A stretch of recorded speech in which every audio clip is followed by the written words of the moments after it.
the end of the multi-currency regime in Zimbabwe and the adoption of a mono-currency regime in favor of a domestic currency. What was happening in the market is that the market was self-US dollarizing. It was uncontrollable, and we felt that we needed to bring the situation under control. A few days ago, I had a meeting with the Association of Teachers in this country as a union, along with His Excellency as well as other ministers. And they made it very clear to us that the multi-currency regime has become a US dollar regime. They don't earn US dollars. They cannot afford to buy things in the shops. They can't pay for medicines and healthcare services when the hospitals and clinics are demanding US dollars. Quite clearly, it became an untenable situation.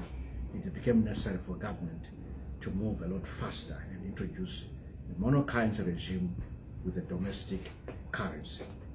The domestic currency obviously comprises our RTGS dollar as before, as well as the bond note and bond coins as before. So nothing has changed really in terms of what we are calling domestic currency on this occasion. All that has changed is that the only legal tender domestically at the moment is now the domestic currency and not foreign currency of the US dollar. What does this mean? It means that anyone who wants to buy goods from a shop, did pay for services within the borders of Zimbabwe, ought to go to a bank, a bureau de change, or some other institution to change their foreign currency into domestic currency and spend that whichever way they wish to spend. That's what normal countries do.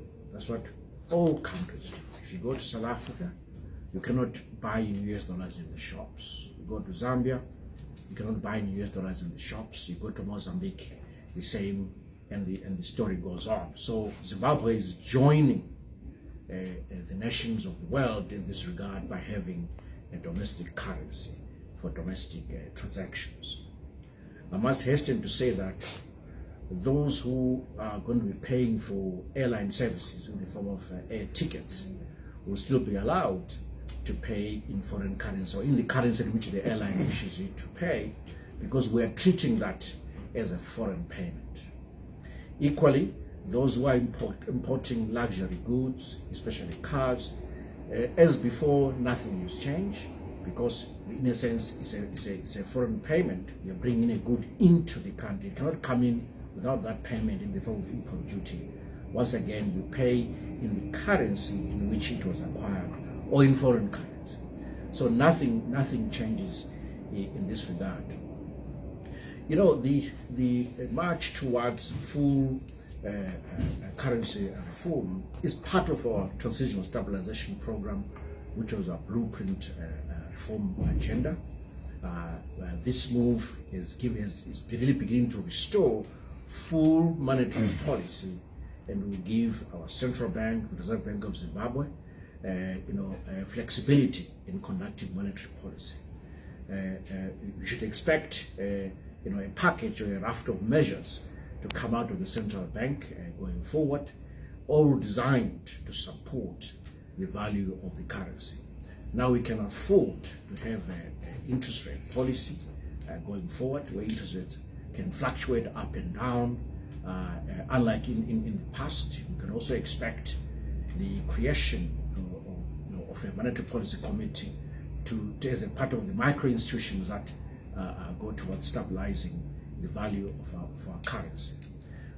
We expect a better targeting of monetary balances in the form of high-powered money, which we've actually said, already pronounced, that's what we want to do going forward as an approach to managing monetary policy. If I can go back a little to the US dollar regime that began in 2009, we found out that basically during this time, during the US dollar regime period, the current account ballooned to as much as high as 14% of GDP. Why? When you've got a strong currency like the US dollar, the propensity to import increases. The demand for imports goes up. At the same time, the US dollar is not good for competitiveness. It can stabilize prices for sure, but it's not good for competitiveness. You end up deindustrializing because industry just cannot compete. Most people don't realize that what saved industry was really the ban on certain imports, mainly from the region. That's what saved industry within an environment of the use of the US dollar. But that is also slightly abnormal, but that's what happened.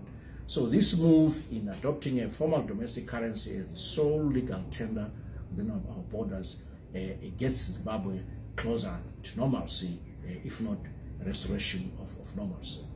I want to be clear on the holding or possession of US dollars. If you have US dollars in your person, on your person rather, in the bank account, in a foreign currency account, nostro account, it's your money. You can keep it there, do whatever you like with it. Except that if you want to go into a shop within Zimbabwe, you have to change it into domestic currency and then be able to transact. There's another reason why perhaps it's important for us to do what we did. There are a lot of ordinary people in the rural areas who are suffering under the weight of, well, they're looking at the impact of the cyclone, the impact of the drought, the reform agenda itself, high inflation and so forth. And clearly there's been a call from them to say, look, we cannot afford this self-US dollarizing economy. What we need is our own currency. And also, the currency is a source of pride, a source of identity. So it's very important for us to make this progress, and we've made that step. We think that certainly this is the way to go. It is the right direction. I thank you.